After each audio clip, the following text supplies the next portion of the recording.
Hello, beautiful people. How's everybody out there? I'm laughing because my daughter has gotten so used to me saying, "Hey, beautiful people." She's like, "Oh, mommy, that's what you say on your Tech Proof Tuesdays."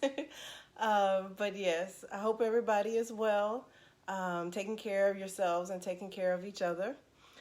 This week, we're going to be talking about dating tests, and I want to hopefully get some tips out there. Hey Cheeks, how you doing?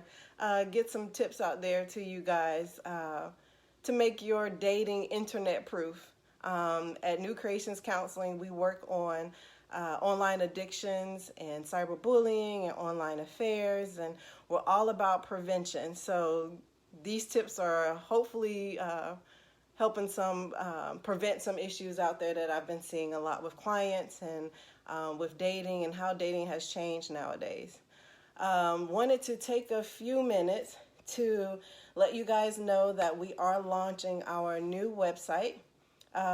Same address, just updated it a little bit. And as you guys see, we updated our logo. This is the logo here.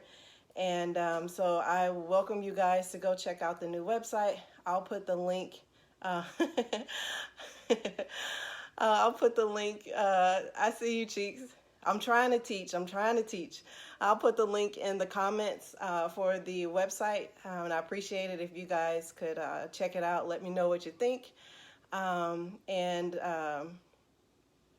actual website is newcreationscounseling.net.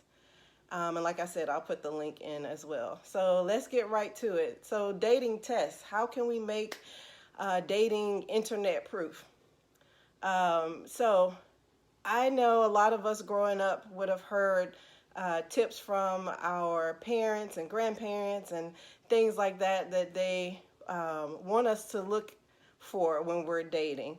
And a big one, this is one that my mom used to always say, check out how the person that you're dating, how they're treating the waitress or the waiter while you're on your date. That'll tell you a lot. And I always thought that was interesting.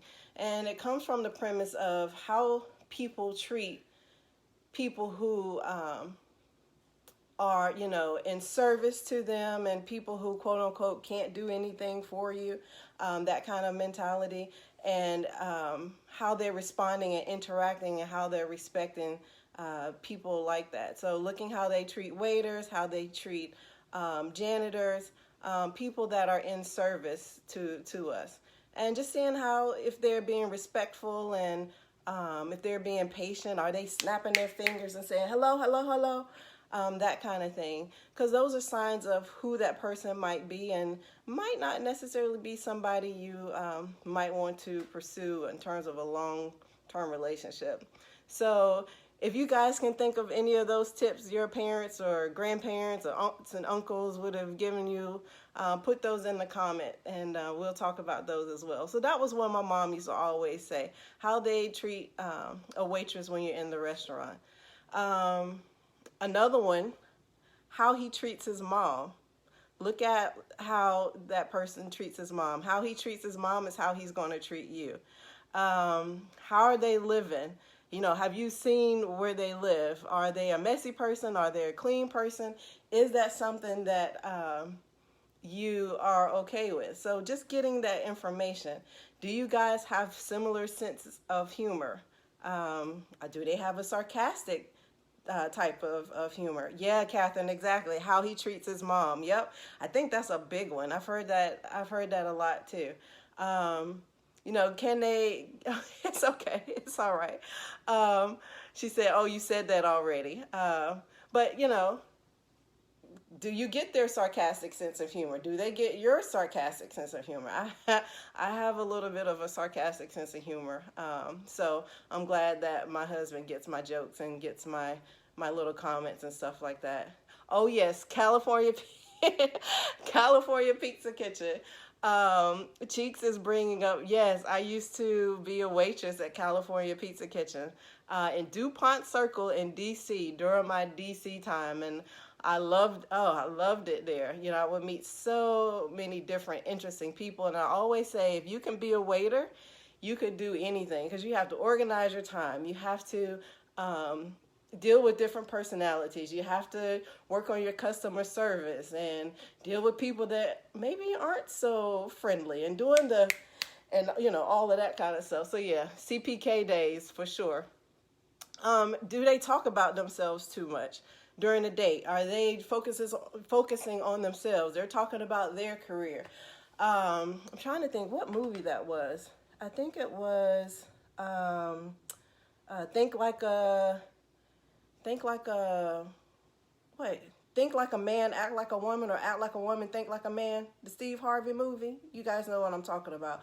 When she was on a date and she had went out with this really CEO alpha male type, and she stopped dating the guy who was just starting out in his career because he didn't really fit her image, but she went out with the CEO guy, and he talked about himself the whole date. He wasn't interested in anything that she had to say, or sharing any of her dreams and things like that. So she realized in that moment that that wasn't the guy for her. And one that is one of my favorites, The Bronx Tales. So do I have any Bronx Tales fans in the house? Let me see. Cheek says you taught me. Oh, yes, I did. I did teach you to tip generously. Waiters are they're paid very minimum by the hour because we are working for tips. So a waiter might be making $2 an hour, and it's hard work. It's hard work. You're on your feet all day, and it's difficult. So yes. Tip your waiters and your bartenders generously. But yeah, talking about the Bronx Tale. It's a play that we went to see it last year here in Fort Lauderdale. And it's also a movie too. But there's a scene in the movie where the guy was going out on a date and his peeps were telling him, okay, this is how you know you got a good one. Not a good one, a good one. That's how you say it, a good one. When you go out on your date, have the door locked and walk her to her side and close the door and make sure that the door is locked. And see if she reaches over and unlocks the door for you.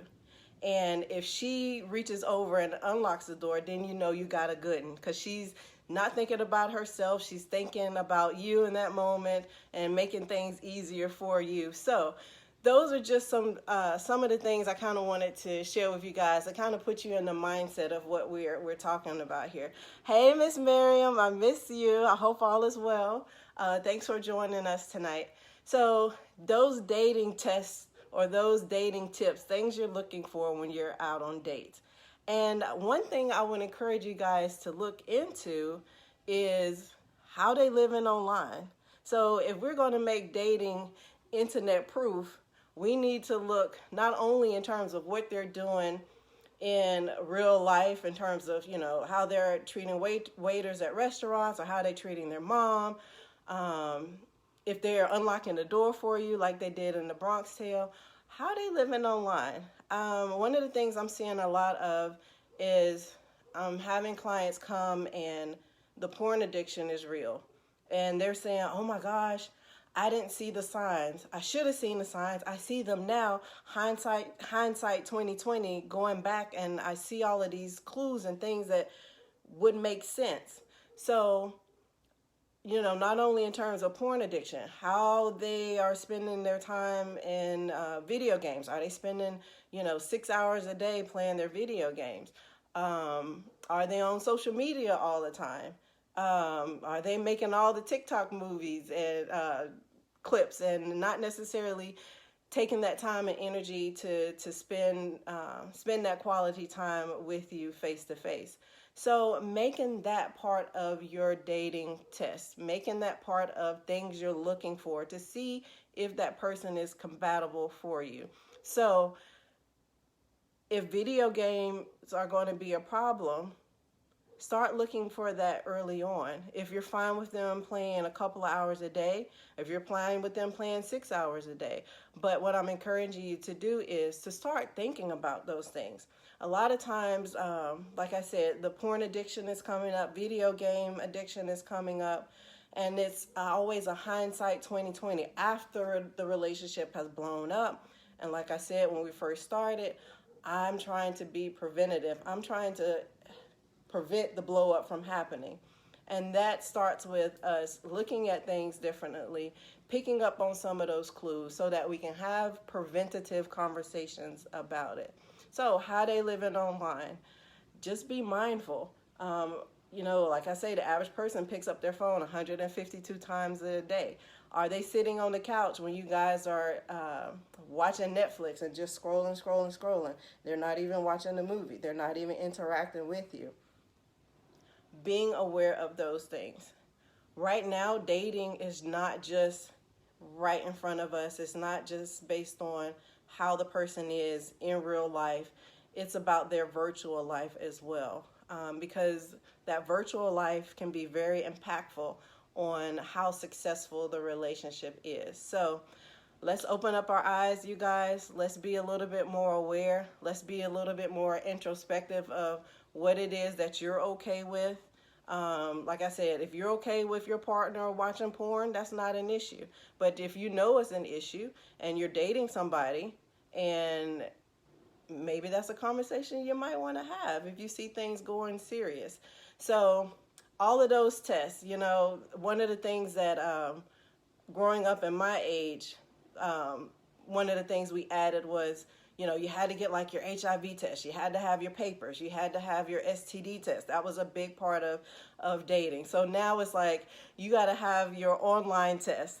You have to sit down and figure out what it is that you're okay with somebody participating in online, and looking for those things, those similarities in the person that you want to be serious with. It's all about prevention. I can't tell you how many times I've heard somebody say, I didn't know that my spouse didn't want me looking at porn, or I didn't know my spouse didn't want me on my video game this long, or they didn't want me liking a picture of my ex online. So having those kind of conversations, but we have to know what is an issue for us and what we're okay with first before we bring that topic up to somebody that we're dating or somebody that might be a potential life mate for us. All right, so like I always say, G.I. Joe, knowing is half the battle. Let me see who we got. Cheeks was asking, how do you help the person that you are dating slow down on her virtual life? Oh, so I'm guessing that this person is spending more time on their virtual life than in their real life. Cheeks, let me know if I'm on the right path. But a lot of times what I see is when somebody is spending a lot of time on like a Sims. That was the game I played. I tell you, there's probably a time where I was even addicted to that game. I could play it from sun up to sundown. Sims is like an avatar game. You make your person, you can make a life, you can, make a family, build your house, figure out what your career is. It's an online life. It's a virtual life, like Cheeks was saying. So a lot of times people are using that as an escape. They might be going through some stress. There might be some depression there, some anxiety. So that's what I would encourage you to look at, Cheeks, to see if there's some issues there that she might need to address. Because we have to be mindful of possibly taking away the coping skill that they have, and not realizing what it is they're trying to cope from. So just dig a little deeper and see if there's something there that she might need some help with. All right? See what the escape might be about. All right? So I hope that has been helpful for all my internet proofers. I'm testing that out. I'm trying to figure out what I'm going to call you guys, like how Beyonce, she got her beehives, and oh gosh, what's the guy from oh gosh, hold on a second. Dear, what's the guy from the Sherlock Holmes we used to watch? What's his name? His crew was the Cumber Bitches. What's his name? Yes, Benjamin Cumberbatch. So he has his crew. They're called the Cumber Bitches. So I'm trying to figure out what we're gonna call my internet proofers. All of you guys that have stuck with me and come to every Tech Proof Tuesday. So if you guys have some ideas about what we could call ourselves, let me know. Put it in the comments as well. So hope this helps you guys. As always, if there's something you want us to talk about next Tuesday, feel free to put that in the comments as well. I'm all about prevention, and sometimes you guys are going through things that you want to bring to the group and to the Facebook Live, and we can definitely talk about those as well. So as always, this is Dr. Tennille from New Creations Counseling Services here in South Florida, where we focus on online addiction, cyberbullying, and online affairs, and we're all about prevention. So if you guys know of somebody that could possibly use this information, please please like and share and help me get the word out. Cheek says, if you call me you know what? I'm not messing with you. I didn't call you that. I'm just saying that's what that group of folks call themselves. So thank you guys for joining us this week. I'll see you guys next week, same time, same place, Tuesday at 8:30 Eastern Standard Time. All right, you guys take care of yourselves, take care of each other, and stay safe. Bye-bye.